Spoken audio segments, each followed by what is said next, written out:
the failure to properly organize ourselves, I say. Yeah, definitely. And So it's like, what do you call those guys who like lead the sheep? Shepherds.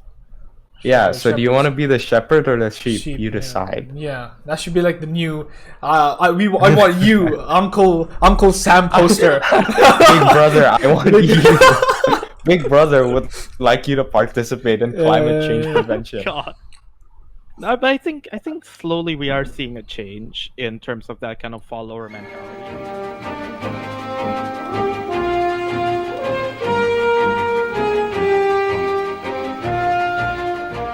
All right, guys, welcome to week 8 of our podcast. Today we have Stevie, or I like to call him Stevie, but Stephen or Nick is here joining us as our guest this week. And today Yay!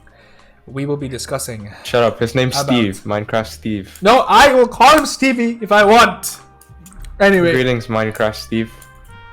so today, guys, we're going to be discussing the ongoing topic that is been an issue for a long time right now. It's climate change, and some people Yeah, find ever it since you were controversial. born. Exactly, and before that, actually, and some people find it controversial, but I find it interesting because it's something that a lot of people like to ignore and just straight out say it doesn't exist. But this isn't like the flat No, Earth. it's easy to ignore because the evidence is not like there's no clear. You know what I'm saying? If you're getting stabbed right in front of your eyes, then you'd be like, oh yeah, I'm getting stabbed. But if somebody says you're gonna get stabbed tomorrow, like, are they gonna believe you? Hell no, right? Yeah.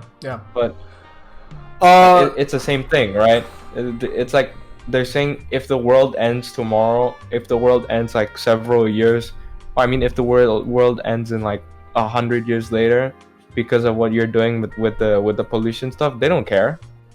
You know, as compared to, oh no, the world's ending today, then they're like, oh damn, we gotta do something, right? So they don't see the end goal. That's why it's so easy to ignore. I think that is, and that might be the issue, is that because we generally tend to react to things when we see it right in front of us, and it's been in our human history that we've done stuff like this all the time.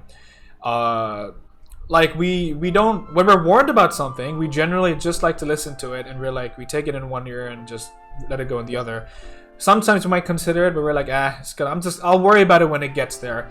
And by the time it gets there, it might be too late. It was the same thing we argued about with artificial intelligence, and it might be too late when we get to that point where we realize it's too late. And it's exactly the same here. Some people are saying it's already too late, and we haven't even had the tipping point, or as to say, the thing that really shows why climate change is such a big issue at this point, and why we'll be seeing its effects. Because like the issue that most leaders have is being unable to see the result in front of their eyes, because politics is not based on possible outcomes, it's on what's happening now, it's what they can see. And they're not going to make decisions based off of some guy who thinks, oh, in 20 years the world is going to die. It's exactly what you said, Kev. It's all for money, dude. Yeah, exactly. But to be fair, yeah, people these days also have like their own priorities. Like with everything that's happening right now, like nobody is talking about it because there's always some new thing that seems to take more importance than it. So it's also the fact that people don't really they don't consider it a big enough deal to make it an ongoing issue. It's the same thing with kind of what's happening with the world today. Like, this thing, I believe, has happened before in the past. Just no one took it seriously enough to realize that maybe we should have an ongoing conversation about it. So I feel like it's always just, like, people don't see the, kind of, like, the importance of something before it becomes, way too late for us. Yeah, and that's what I was talking about in the beginning, where I said we won't do anything on it until it's too late. And I feel like there's a lot of problems, and because we're haphazardly addressing them, like, oh, we'll take a look at this one, and then, oh, next month we take a look at this one. Like, we're not really solving anything, and then in the end, that's all gonna bite us down in the bum, and then come crashing down, all at once. I think that is the issue, though, with especially climate change, to be Maybe that's the specific. great filter. The issue is, if you think about it, everybody who has brought up climate change or just any issue, these people don't give you the solution. They just tell you that it's a problem. Not once have we had a proper solution to something, or have we ever had... Well, I mean, dude, if there was a solution, can't we just no, if there is a solution and a simple way to implement it, then problem solved, dude. Yeah, we don't have but it. the That's why issue is- we need to start at the problem and then work towards something like that. But if we're not actively discussing it, then there is no discussion, there is no ideas, there is no nothing. So even if people are just mentioning the problem, that's at least better than nobody talking about it at all. You have a good point there, yes. Yeah. But I think also the current political climate in the world is also not conducive for talks like this. With the United States pulling out of the Paris Agreement when Trump took office, and the US pulling out a lot of funding for a lot of reputable kind of world organizations. It makes it very difficult, I think, for everybody else to have a good conversation and to actually come up with solutions, because when you have the major powers such as the United States, Russia, China, China, I believe, didn't even sign the Paris Agreement at first. No, So, when you have these major powers like US, Russia, and China not agreeing to sign in, a lot of the smaller countries are looking at them, especially the developing countries, which, produce the most amount of pollution because they are starting to rapidly industrialize and have a lot of their industry put into the the secondary industry, such as manufacturing and with these huge Infrastructure. factories. So it becomes for these small countries, there's no example to follow because they see the big countries foregoing these kind of climate restrictions in order to boost their own economy. So the smaller countries are thinking, well, why should I stop emitting so much carbon where the big people aren't doing it? I need the money more than them, so I should be just freely kind of polluting. If the big people aren't going to stop, I'm not going to stop as well.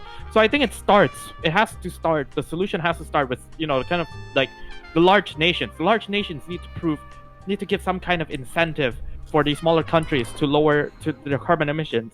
And I know that there is this thing like carbon credits, but that's a huge failure. No one knows about it. No one cares about it unless you're studying geography. You won't even hear it. So it's and plus you're just paying the smaller countries to build more factories and to produce more carbon. So it's really not an effective solution for everybody involved. Yeah. That was very well Steve, said. I didn't ask for a geography lesson. No, but he brought up some good points climate there. change, that's the best subject, geography. I didn't ask to relearn what Mr. Griffin just said 2 years ago. Well, I could say he put it up quite well. That's fine. I'm just memeing. No, definitely what he said. You definitely raised some great points, and I think one of the issues is not being able to take care of the little ones, if you know what I mean. The little guy. No one's taking care of the little guy. Take care of the little guy. Take care of the little guy. No, it's Dude, survival of the fittest. The little guys will die. No, I'm joking. The little ones. This is not Star Wars, all right? What is this? The apprentices, the children. The children. Young Padawan.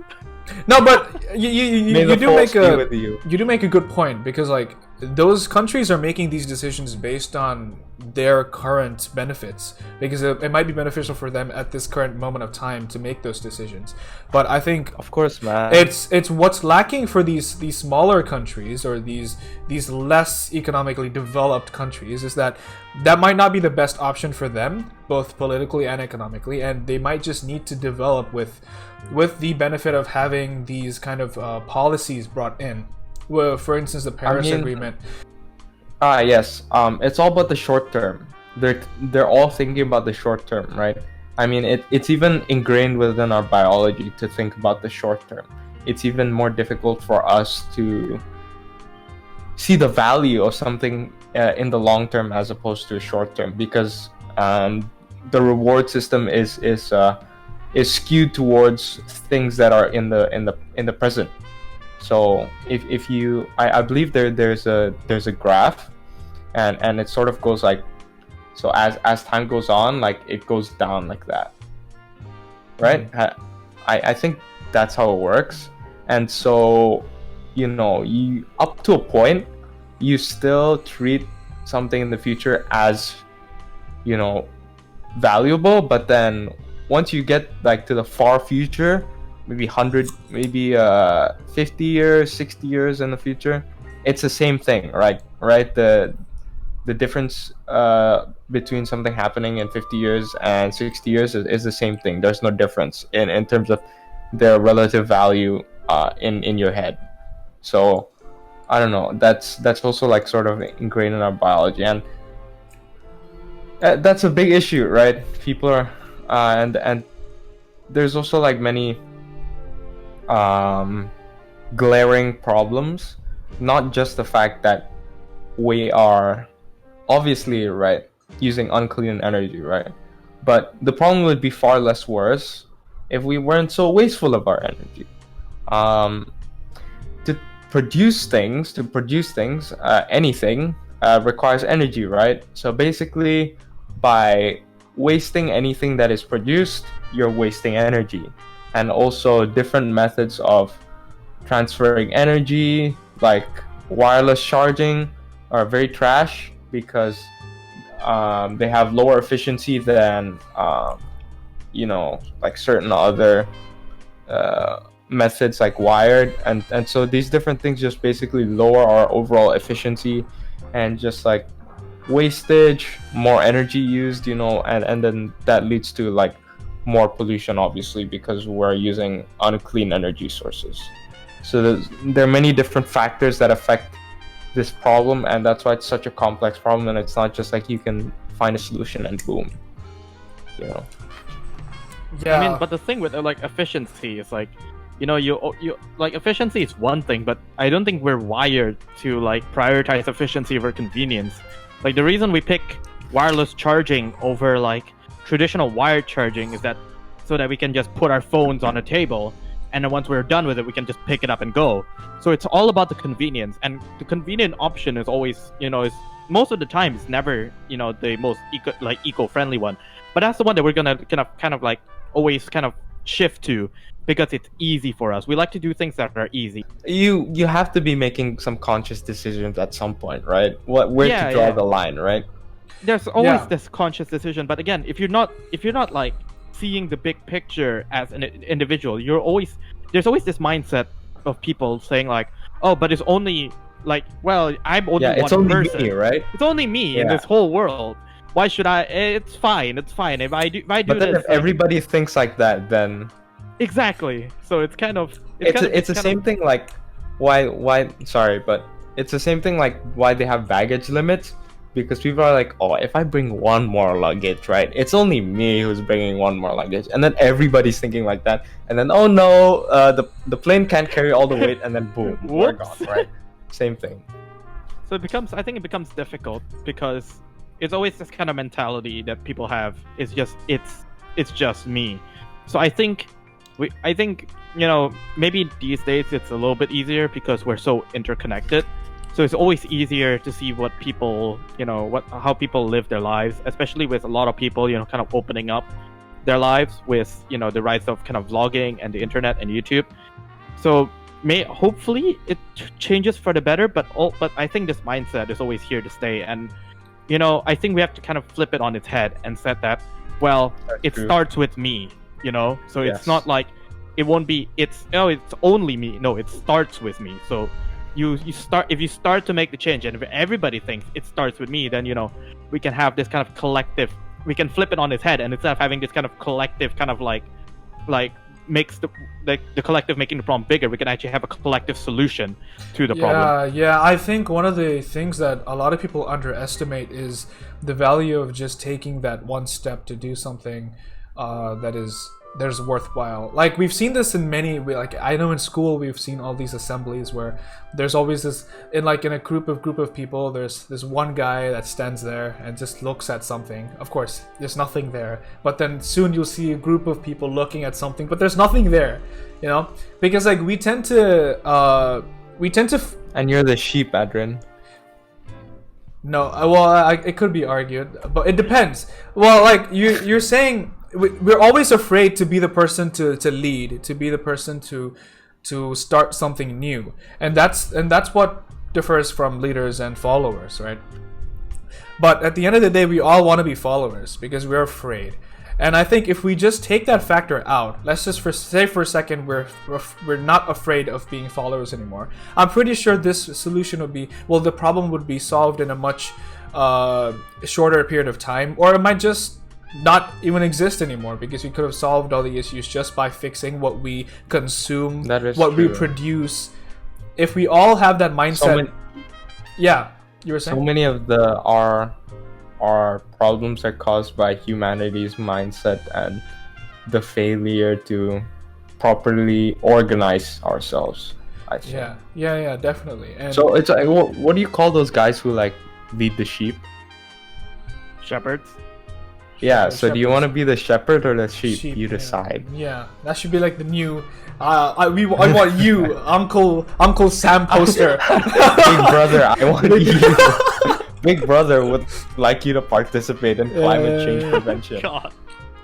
No, but I think slowly we are seeing a change in terms of that kind of follower mentality. Like with the whole like thing that's been happening for the past like 2 weeks that I don't know if it's okay to be named here, but with the whole movement that's been happening for the past 2 weeks in the US and around the world actually, I think we're starting to see that more and more of the younger generation are getting kind of fed up with the way it used to work and are really starting to kind of rise up and demand change. So I think as long as we can keep this momentum going and we can convert it and we can just start after one thing's solved, we can start redirecting it at other issues, but we still keep this kind of fervent this is what kind I'm of like saying, Stevie. mentality. Yeah. And you know how people always say, "Oh, you're the future. You're gonna be what decides what happens to your society," and it's completely true because, face it or not, we're gonna be the people who decide what our lives are gonna be like, what our generation is gonna be like. Because I think one thing that it goes back to fear, because we're afraid of standing up to these people who are already leading and who are already in power, because those people are living in their times because it's worked for them back then, but things are changing, right? Times are changing, and we need to be able to adapt to everything that's going on. And to be fair, we as youngsters are the only ones who are capable of adapting as soon as something changes, because the other people who are older people tend to take more time. They tend to like usually resort to what they already know rather than it's because of something changing to something like new. Lack of brain plasticity, right? It could be that, and it all could just plainly be fear, because they're afraid to try new things. They're like, well, why would I try this if this is already working for me, right? And so I think that's why because we are tending to make more risks as youngsters. We're okay to take more risks because we're okay to we have less to lose, or because we want to explore the better future that we have. I believe that should be the status quo, but a lot of people are actually afraid to take risks, especially I think the brothers out there with the A pluses, with those guys. The fact that you have all this pressure and expectation on you to succeed, and that if you fail, everything will come crashing down, blah blah blah. So a lot of people like this resort to like cheating. It's something that even though you have the ability to take the test, like and get perfect marks, it doesn't matter. You still like all this pressure on you is like subconsciously affecting you in such a way that you just need to guarantee it, right? You know what I'm saying? And these people are afraid to take the risk, and I think that's something that needs to be emulated. You need to be able to take risks because that's how you learn. But as is with any generation, they have both their good things and their problems.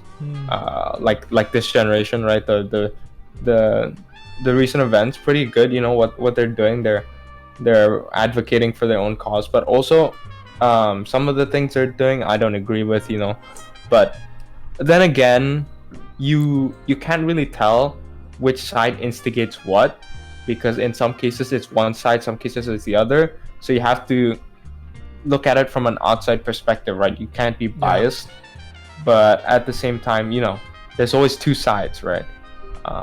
And there's always the pros and the cons. So yeah, I don't know. No, it is I don't know definitely a difficult topic to discuss, and technically so is climate change. And I'm going back to what Stevie said before about this being the starting point of potentially us making the difference, because the most people that are you know very involved in these protests that are going on in the past few weeks are mainly people of our age or our generation who are actually like, you know, we have to fight for this. And I think this is creating a new basis for us to be able to finally give our voice and to stand out and be like, wait, this is wrong. We need to do this. And and I think, well, one example is Greta Thunberg. Of course, like, I kind of overrated in my opinion, but like she's given some decent points about giving attention to this issue that has been ignored for a while. And people like we need more people like her who are just like, I mean, she's done there. something, right? Yeah, and she's definitely done something, but I feel like with Greta, like with Greta Thunberg and with a lot of these kind of like advocates for different kind of causes, it's always they get their one shining moment, they get their one moment in the spotlight, and it just fizzles out because the conversation just stops. Yeah. So yeah. It's the same thing with this whole kind of movement that's been happening recently. They have been advocates for this movement in the past. There have been these amazing figures in the past that have been, you know, giving rousing speeches and are like kind of like the front runners in this kind of cause. But again, what happens after that? There's silence, or you know, we move on to a different problem as society.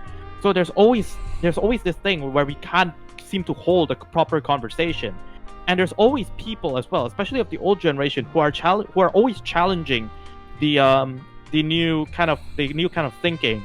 For example, Trump is very, very conservative.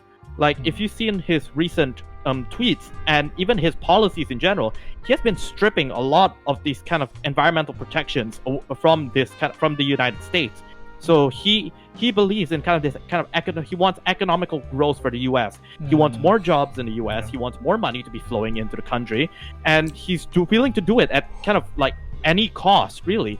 So I don't know if you've been paying attention to this, but if you read certain articles, you see that Trump has already, like, you know, got rid of hundreds and hundreds of laws protecting the environment. I have been He's already removed like protections for, let's say, you know, kind of marine sanctuaries and like logging, deforestation, and he's trying to kind of like he's basically Trump and the U.S. right now. Their mentality is this show of force. They're trying to show like, look how amazing our country is. Look how much we don't care about everybody else. America has made some progress in terms of economical and kind of environmental reforms before, especially under the Obama administration. You know, it was Obama who first signed America onto the Paris Agreement to give this really high goal of like, I think 30% of carbon like emissions being reduced in like the next couple of years. America has done great things before, but I think the way it is now with the current leadership, I think it is very flawed. I mean, that's an argument that's been going on for so long. It's not even just the climate change thing. It's not just about the Paris Agreement. It's just about the person's leadership role in general. But I mean, that if we were to discuss that would go on for hours. Plus, it's pointless now. He's there anyway. What you mentioned about what they're doing right now with them focusing mainly on economic power and just growing economically and focusing economic growth, is it the most important aspect for them to focus on right now? Because a lot of countries are like China, for instance, are doing quite the opposite, and they've been going quite green and it's been working quite for them. China green? Yeah. China has made a lot of these. Bro, I thought those two words would not be used in the same sentence without not. or something like Yeah, that. You know, yeah, China yeah. not green. Or something. And again, that's another stereotype. But the thing is, China is making these things just for their country, just for themselves. They're not giving these policies or their plans or these terms to anybody else because it's just for them. And the question is, like, right now their population is kind of stabilizing and is declining, while India is rising up. And so in a few years' time, India will be the most populated country in the world, and it's not something to be proud of. I'm like, oh, I'm from And then India. you're gonna come back there and solve their problems. Yeah, well, that's the thing. I mean, there are a lot of things that are affecting this issue, which is again why it's so hard to come up with a solution, because it's not just one thing that's the issue. There are multiple factors, and it will take a long time to assess everything and find out a common issue. I mean, I think now, like China, the only reason there's even any change is that the people have already experienced the problems of this kind of climate change. You know, if you look at Beijing and kind of the air quality situation over there, it's it's horrible. Yeah. You know, people have like, I've apparently seen a business that's making a good amount of money selling fresh air. They bottle air Yeah, from the countryside. it's like that Lorax put it movie. into like a condensed spray paint and then put a mask on it, and so you can breathe fresh air. Yeah. You know, in Beijing. This and is, this is like Lorax. this Remember is like, Lorax? Okay, the reason why they're making waves right now is because they screwed themselves over faster than anybody else has. Exactly. Yes, So I think and America- that's not the issue. If the person who was on the fastest track to screwing themselves with a certain problem. So for example, if someone's going bankrupt using this one method, starts to go the other way, then don't you think everybody else should start going the other way? Because if they've realized their mistake, then clearly there's a big problem here. That's the thing. China is smart because they've decided they realize that they've been making a mistake. Well, so I they wouldn't moved say, I away. wouldn't say smart, but like they It's- changed their thing. yeah. So Well, it's a it's a good logical approach. indication. Yeah, it's a good indication that others should follow suit. Yeah, but the question is, are they smart enough It's like to realize if- that? It's like if the most money hungry, like greedy, like I don't care about the environment people start caring about the environment, then boy, right? You know what I'm saying? Yeah, we would actually have proper change. Yeah. But I think it's also, again, coming back again to... I'm sorry, I'm coming back to politics. I'm just saying right now, like with the current political climate, the US and China are having really high tensions between each Yeah, other. I mean, guess So I whose think- fault that is? well, I've named him already. I'm not gonna, shine more light on his name, but, like right now with the tensions, I think it's also like the leader, the U.S. is like their leaders like trying to kind of like rally the people into thinking like, oh look at these bad China, look at Oh bad yeah, China. it's like Don't do whatever they're doing, And if they're doing like if they're implementing like green, kind of like eco-friendly policies, then the US would be like, oh, look at them, they're so bad, they're screwing over their own economy with this kind of like green thinking. So we're gonna do the opposite. And I think the US, one thing that separates the US from China is that the US hasn't felt this effect yet. If Yeah. you go to a city in the United States, you breathe the air in, you're like, wow, like air's really fresh, because their factories are far away from the cities, unlike in China. So I think the US needs a wake-up call. Their people Yeah. need to see something, like they And need to feel I think the issue like here what is, it's like to Stevie, live with pollution, the issue here is that they're not gonna see the difference, or at least they're not gonna see the effect until it's too late. Because by the time it's too late, they can't do anything about it. But I mean, again, sometimes it all goes down to just one person. It all goes down to one person. If one person can make a change, then everyone can, or has the possibility of doing so. And usually when someone in power is making that difference themselves, people will be inspired. They'll be like, oh wait, so this person, our president is doing this, our prime minister is doing this, so should we. We should be making the difference. yes, as I well. mean, I do agree with you in the fact that people with platforms have, like the ability to inspire people. However, it's not like if you do something, it's nothing, right? Yeah, no, that's what I'm Yeah. saying. I'm not saying that whatever we as individuals who are just normal people, whatever we do is not looked upon as like just something that's happening casually. It is also important, but something that will be much more effective and will take less time is someone with power, with immediate response time. They could immediately be like, okay, some change is happening. You can see the change happening.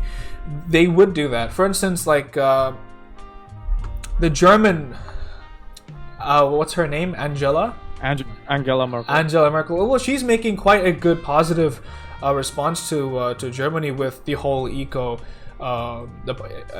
green policies, and she's having this good positive effect towards the Germans with her opinions and just her statements being like, we need to be more eco-friendly. I'm just talking about them being able to realize that they could use their government in a more efficient. So for instance, right now they're focusing on finding renewable energies. Solar is heavy in Germany and France right now. They're doing a lot of research. I know this because I have family members who are working in the industry. There's heavy demand, and there's being a lot of research being done in solar, and we're having solar energy, and we're having geothermal is also quite exposed recently, but we don't know how efficient it is or how it would be to many countries, because it's based on the geography or the location of wherever you're getting that energy from. But I mean, we're just going down to energy and which is more efficient, which is always going back to like, how would this affect climate change? I mean, before we look at the solutions, we need to I think start with the problem, right? So yeah. Well, so one of them, well, there are a lot of problems, right? Because this isn't just a simple problem, because then it would be easy to identify the solution. Identify the problem, figure out a solution. However, this is something that's deeply rooted. Like it's not something simple. It all came from like the industrial age, as soon as these technologies were being developed, and then up till now, something just like even the mindset of people nowadays, like there's the good and the bad, right? The people who are making changes, and also the people who are just on social media retweeting, doing nothing about it. Like if you're retweeting, like, okay dude, cool, like fat stacks, man, you're doing so much, right? I mean, if it's maybe if it's an influencer, somebody big, they're speaking about they're speaking out about a big issue, and donating to charity or something, that's really good. But there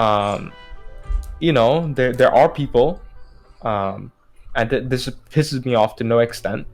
Like I see this video, right? Because I was watching Mizkif. I don't know if you guys ever watched Mizkif. So there was this meme where he's like, okay guys, I want you to send. So he's a streamer, right? And he was like, okay guys, I want to see how my viewers look like. Okay guys, send me a picture of you with the hashtag Mizkif is over party. So you guys know about the blah blah blah it's over party, right? The BS like called cancel culture or whatever, Yeah. Right? So essentially, it has nothing to do with canceling the guy, but then, because the headline was because the hashtag was trending, there's a bunch of like these K-pop people who are just randomly like just tweeting this hashtag and attaching like, I don't know, like K-pop music videos or whatever. Like, dude, you have better things to do, like rather than just like tweeting a hashtag you know nothing about. You know what I'm saying? Like, it's not helping anybody, Yeah. But I think it also goes back to kind of these like corporations. A lot of these corporations have really started using these kind of movements and these kind of like these huge sweeping kind of like social media trends in order to promote their products. So it's not really about it's the corporations don't care about like, oh, we're in support of this movement. They're really a lot of them are doing this just for the simple publicity Well, and to make Steven, their the thing is- it's like look better. it's like they're trying to preserve their image, right? Yeah, they're just trying to get on the Yeah. right side of Yeah. people, you Well, know. Like they're trying to stay away from being on the wrong side, you know. They're just like, oh, we're just gonna follow whatever you know, the general That kind is- of mood that swings is just to, and we're just gonna stay there. plain business politics. I mean, at the end of the day, we all need to eat, right? We all need to survive, and Yeah. they have to somehow get money. And I think one of the reasons why these companies succeed so much is they're just using the available platform with all these movements. And like, how many? I know countless number of companies and corporations and people who have used these the past 2 weeks, the events that are occurring. So many of them have been using that just to boost their respect levels, or what do you call that? Their clout, or their Oh my God. their position in society, because they can be like, oh yes, I support this movement. Yes, I also have some personal experiences, blah blah blah, and be getting more viewers, more people, more impressions.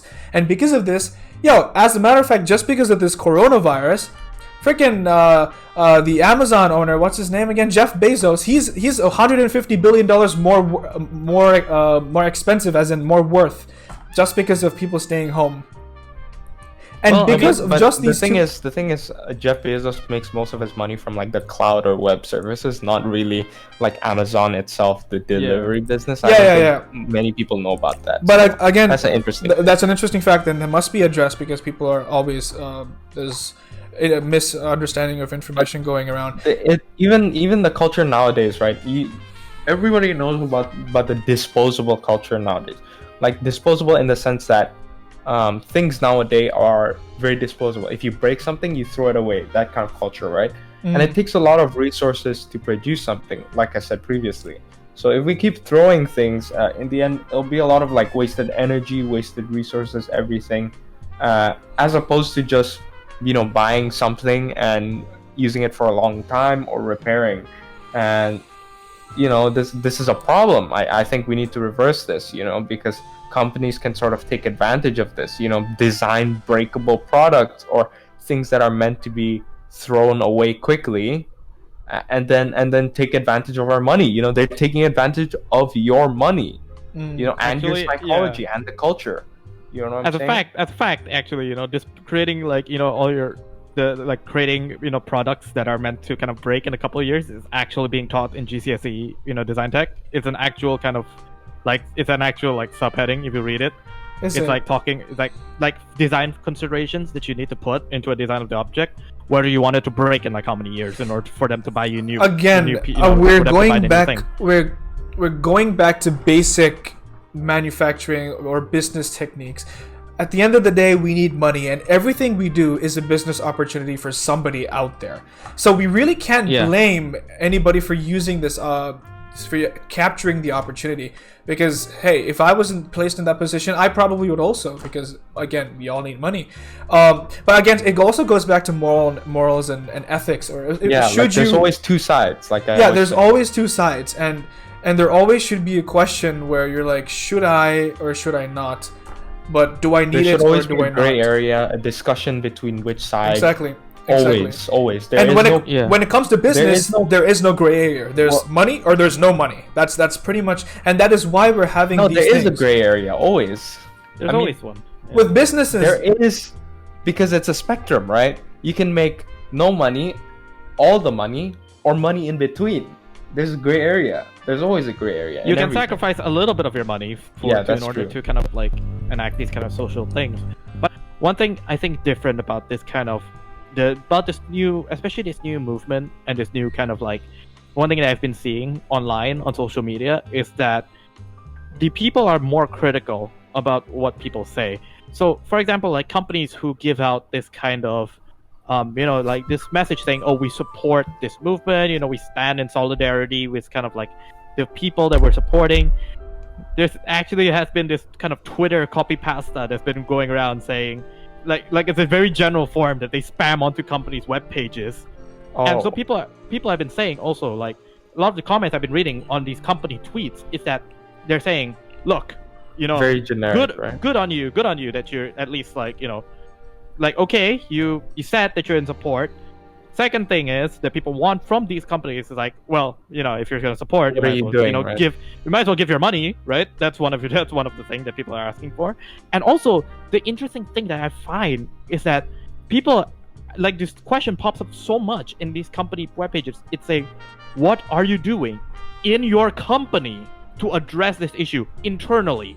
So, like, how are you addressing it internally? How are you, supporting this movement internally? How are you applying these kind of, like, these ideals and these new policies? What policies are you applying internally that will help with the solution, So I think people are becoming more... There's been this saying that our generation, it has been the least trusting of corporations, and I think that's true to some extent. Yeah, in terms of corporations, yes. But I think Because- that's both a good thing and a bad thing, because there are people who are critical, but there are, like, I don't know if it's actually being critical. It's just a general mistrust of corporation and the whole, like, guise of it. But in the end, I don't think people are actually, like, generally people aren't as critical as they should be. Yeah, if I you think know what I'm saying. we're advocating Okay, for you more go ahead. transparency. We're Yeah. advocating for a lot of transparency. So I think people want this kind of transparency. They want this transparency, whether it's in, let's say, YouTube, with the way people like Definitely. with the yes. sponsors, with sponsorships, like paid advertisement. Like if one person accidentally doesn't disclose their thing, oh my god, the internet goes into a fury. It's like the Twitch like TOS, right? There's no clear evidence or examples when people get banned or stuff like that, and it's Yeah. really infuriating people. But it's difficult to say. It's always a double-edged sword with many things, right? So this critical thing, whether people are actually critical, is another thing. But sometimes, we as humans can also be a bit too judging as well. So there's always two sides to it, right? There must be a balance always. Yeah, there Yeah. definitely must be a balance, and I think we need people who are more critical, especially for addressing climate change or just finding some way to definitely. make a difference. Because if we don't have people that are picking on, we're like, wait, what about this? But what does this mean? What are you going to be doing about this? If we don't have people addressing these questions or making any effort of finding out what will be the potential answer, then we're not going to have any change at all. And it goes back That is to true. people making risks and being afraid of doing this. If we just have a way of just like having a medium of being able to just address these things without being too scared or like feeling like you're being put on the spot. If we have something like that or some way that we could introduce this, then I think our solutions will be solved. Like not only climate change, but a lot of the issues that we have will be solved immediately. Not immediately, but like slowly. Because the thing that we're not realizing is that I'm pretty sure there's someone out there in this world who may not have the proper education or Who has availability, the idea. who has the ideas or who has or the the potential solutions to come up with an idea. Exactly. And I think that all we need to do is give them that one little bit of opportunity. And if we do, they will be able to make that difference. And if one person makes the difference, everyone will join in. And that's It's how like the idea of a positive sum game, right? You help Yeah. somebody out, and in the future they will help humanity or you guys as a whole. Exactly. But unfortunately, this is not a big thing. Like people don't. This isn't a big mindset that people normally adapt, which is a problem. We need to move towards this Again, mindset we're because living in the end it will evolve the human race as a whole. Yes, and I'm saying, and I So- definitely think our generation is a really competitive generation, given that most of the things that are quid pro quo, right? Nothing is like, oh, I'll generously give you this. No, we want something in return because we're aware that everything is competitive. If we want to survive, we're gonna have to fight for ourselves. And in moments of crisis, that just completely goes away. We're like again, the past 2 weeks, we've been united. And usually we'll see that large groups of people will be united in terms of crisis. That's when that's when these revolutionary things begin. Because they have no choice but to be in the same boat, you know what I mean? And they have to start rowing or else they will all sink. And And that's the kind of I- ideology that I think we need to have. Yeah, I'll watch this video from Veritasium that talks about like the misconceptions of global warming. I think it's a good video if you haven't watched it. But Yeah. basically, what he says is like, there's an argument where people say that we as humans are not producing as much CO2 or like greenhouse gases as natural causes. But the thing is,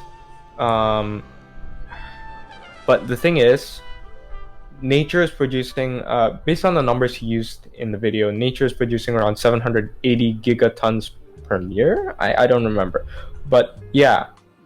And while we only produce 30 gigatons per year, while that is correct that we produce far less than nature, is in the fact that nature is in equilibrium. So if it produces 780 gigatons, it will absorb 780 gigatons. But that extra 30 is what's been causing the increase of temperature in the past few years. And basically, it's not that climate change will be like this immediate end of the world thing. No, it means something like harsher living conditions, reduced biodiversity, which could harm a lot of ecosystems. More intense storms, droughts, weird weather stuff, rising sea levels, less ice, all of these things that we don't know what they will lead to in the future, which is the big problem, right? Yeah. And then going back to about kind of climate change and everything, like it has been a kind of a point recently that we've started to stop using the word climate change to describe this whole phenomenon. Global warming. We've stopped using global warming. Global warming was the first thing. But then we realized, wait, it's not just the globe getting warmer. There's other issues. So we started using climate change. But then now there has been a movement, especially if you look at the IB syllabus with geography. We stopped using the word climate change. We've started using the word climate crisis. Because it is a crisis at this point, and we make it sound larger than it is. People are. At some point, like, you've got to start like making things look more scary so people take action, right? If it's hurricane, like I don't know, like Hurricane Dave, who's gonna like people are gonna Hurricane Dave. Hurricane Dave, my neighbor. Hurricane Mega Destroyer 10,000 Godzilla XXX, dude. People are gonna instantly start running out of their homes, getting in cars, flying in planes. You know what I'm saying?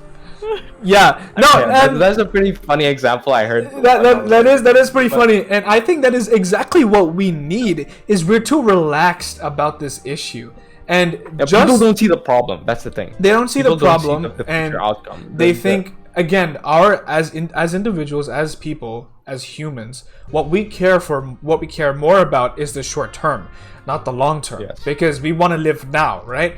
And I think that might be the issue with climate change. And now you're saying it's a climate crisis. Well, it definitely is. Just that one word has created so much more effect. Like, even I'm kind of scared when I say climate crisis, because it is.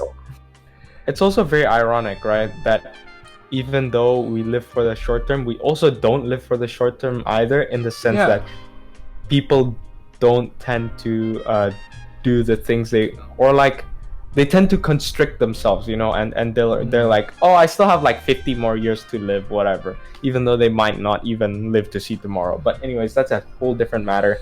But I think we should talk about the possible solutions to this problem that I think are possible. Like, for example, I mean, the easiest short-term solution is to not stop using fossil fuels, but to convert into cleaner fossil fuels, while also combining that with cleaner alternatives like solar, water, but not completely switching, right?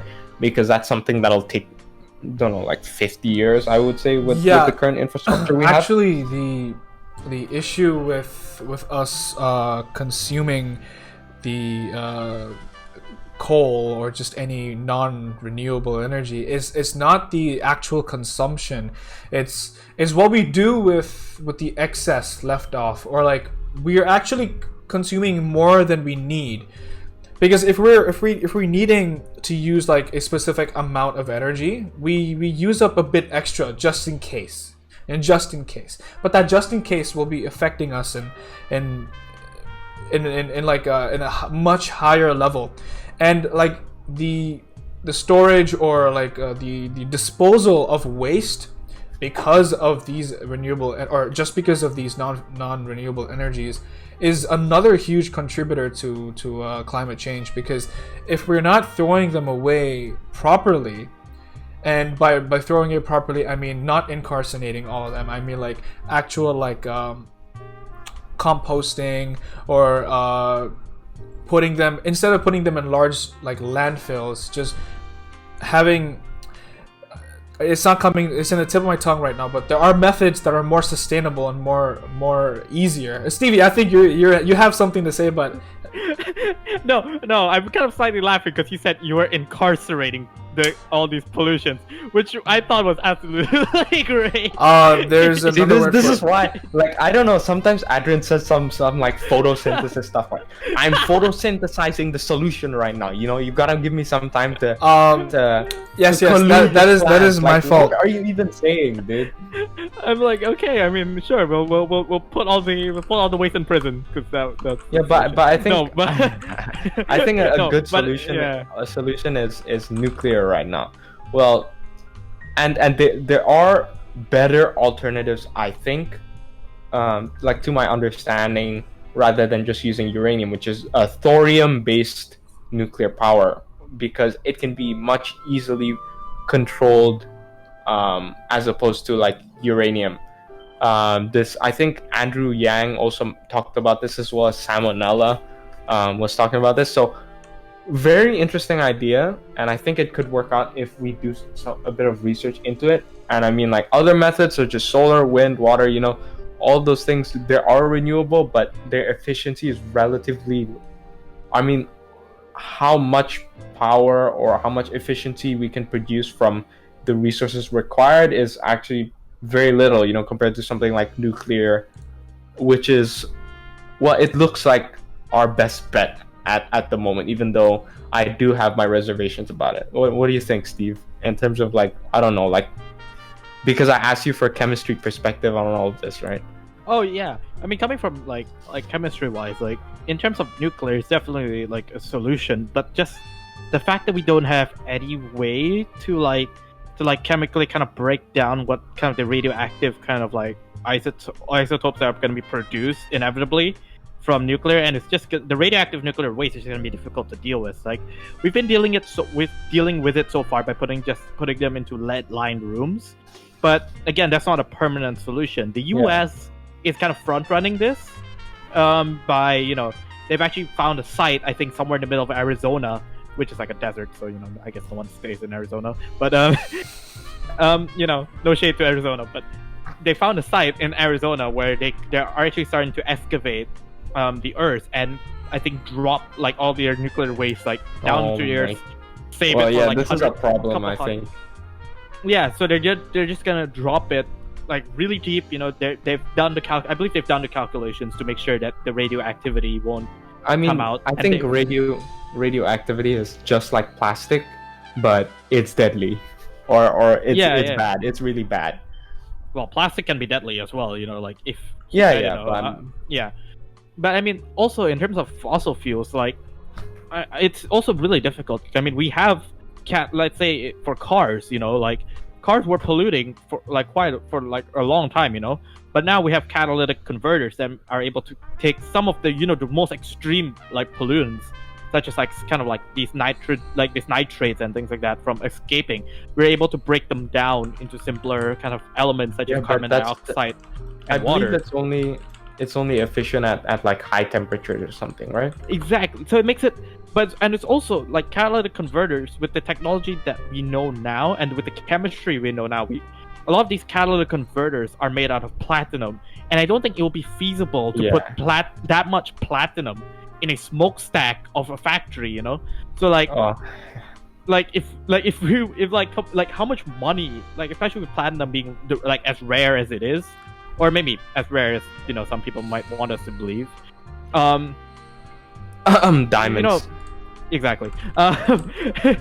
You know, it's gonna like we can't afford, like, I don't think companies would want to even take the chance of buying that much platinum, installing catalytic converter on their smokestack, and still you need to replace it every couple of years because platinum's just gonna fall off every couple, like you know, I believe I've watched a video, I think by Cody's lab, where he goes along the highway sweeping dust from the highway, and he's able to kind of synthesize not a lot, but some platinum from it. So meaning the platinum does kind of, it's not like always a permanent thing. You just install it once and you can leave it forever.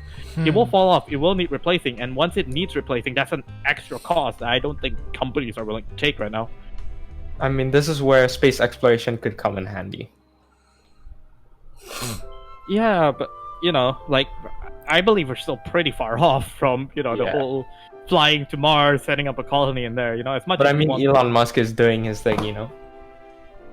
So yeah, I don't know. Solutions, there, I feel like we're kind of on the cusp, but until we have to make, I think, serious scientific advancements in order to come up with a more permanent solution. And I think, again, it just comes with, you know, kind of the lack of funding, you know. I think governments nowadays are kind of hesitant to kind of give this kind of funding to, you know, all these scientists. I always believe there's enough scientists and there's enough smart people in the world. I mean, not just scientists, right? But like people who are able to just organize everything properly. I believe there's always enough people to, like, you know, like, if we're just given the money, if we're just given the clear from the government, and if we're able to get, you know, kind of money from an unbiased location, you know, I think we can make the scientific advancements necessary in order to come up with a more permanent solution. But I just don't think with the way the world is right now, I don't think that's a possibility. You know, you might think like, oh well, but you know, grants are kind of like in the US, maybe they're more available, but you have to also see the fact that, you know, with sometimes you also have to look at the source of where the money came from. You know, let's say I was a petroleum company, I could easily pay off as, you know, a scientific research group. You know, I could pay them a lot of money, and then they could give me back data that will support my views. This is a big, like, and then go, oh look, problem as well. My research.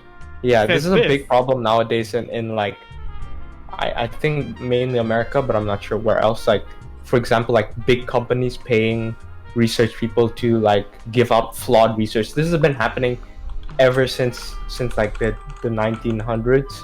Like, they've been, you know, like first it was like, well, it's mainly like the food industry and like with all with that with sugar, like, you know, blaming fat, you know, blaming fat as opposed to like sugar, which is the real problem. You know, things like Coca-Cola. Oh, Coca-Cola doesn't actually affect your diet that much. You need to exercise. You're fat because you don't exercise. Like, or like low-fat foods are better for your health, and like the FDA like approve, you know, lobbying all of this. It's ridiculous. And I think that if we can just organize ourselves as a species and prioritize the things that are actually problems and that will help us in the future, I think, you know, we'll be able to solve problems much more effectively. I think also with one thing like space exploration is also, I feel like, you know, with all this talk about space exploration, and there's always headlines in the news about space and saying like, oh, we found a planet, you know, that's like, oh, it's like similar to Earth and it's like livable and things like that. I think that's also putting like kind of like making people like less cognition, a bit more ignorant, because they're like, oh, we could just ignore this. They think like, oh, like, we can just go somewhere else. By the time this issue, you know, gets too big for us, we're gonna go somewhere else. We should go somewhere else, right? Whereas we should be thinking like, okay, let's not have to find a planet. Let's not have to move somewhere else. Let's hopefully we can stay here. And just, the thing people don't understand is we're too far away from being able to go to one of those planets. Exactly. I think the film Interstellar like, they just see 100 light years. They're like, oh, only 100 light years, you know? I don't think the general populace has that kind of sense of scale. Yeah, they'll be like, we'll arrive in 100 years. It's okay. We'll put ourselves in cryo chambers, which don't even exist. I think we need to I think if any change is going to be necessary, I think scare tactics probably could be a good. I mean, also I have some reservations about using those. Do you want to become Big Brother? No, but I mean, like, although we have some reservations, yeah, I think, you know, there's always that kind of like that the moment you put people in this kind of situation where they're like, oh shit, you know, like Yeah, I oh, mean, or like cut that out. We need this It's kind fine. of like we need this kind like, oh my god, we need solution now, you know, like people are like, well, like Yeah. we need this now, we don't, like, you know, they will work for it. Like look at what's happening now. They're like, oh well, we need change now. yeah, I mean, the fear factor is very effective because it's been driving us, humanity as a species, ever since we were conceived of basically. Yeah. You know, it's in the evolutionary biology. Like what you said, know what I'm Stevie, saying? fight or flight. If it doesn't work out, we just fly away to a different planet. And I think that's the mentality that needs to be changed. Because, like, it's much easier for us to solve the issue here than to create the issue again at some point in future in another planet. Because it's going to be a cycle that will repeat itself if we don't. Oh yeah, learn we from need the to same address mistakes. this issue before we just go to another planet and then then screw just that repeat up, it, and then yeah. go to another planet and then screw that up. Yeah, it's a big problem. It We need is. to- like it's like cutting off the problem at its source. Like we need to cut off the source of the problem, and then we Yeah. won't have the problem again. You know? Yeah, the source of the Yeah. problem is humans. It's like humanity. Just instead of extinct killing- humanity, no more Earth problems. Easy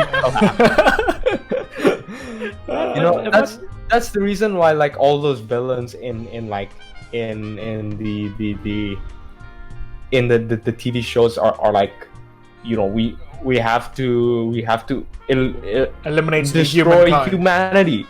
Humanity is the virus. Humanity is the disease. Like, I mean, it's in a sense it is kind of true. Like we are screwing with the planet. We are screwing with the ecosystem. You know, as much as you know, like freaking Thanos is like a villain and everything, he does have a point. He There's Yes. no denying has he a does point. have a point, and it you know, although his solution is harsh, And I think you that know, that is it one of the has- reasons. it does work actually. And one of the reasons why it's like he's an adored character is because of his perspective that is not that wrong. Okay, so yeah, unfortunately, we had a little bit of Technical issues, but difficulties. yeah, technical issues. Steve had to go, but we're gonna sort of end the podcast off here. I think you should do the outro this time. Yeah, so thank you so much for listening. We have recently been doing these highlights on Instagram, so please follow our Instagram and follow our IGTV. We'll be posting some interesting highlights from our previous podcast and future ones. And as well as if you're watching this on YouTube, please make sure to check out our Spotify. And if you're listening to this on Spotify, go check out our YouTube. We hope you guys enjoy, and stay tuned for another episode next week. Yeah, don't forget to check out our YouTube channels though. You forgot about that. Like, subscribe, comment, all of that. Yes, Don't yes. forget to check out our personal YouTube channels. And yes, see you guys in the next episode. Bye. Peace out.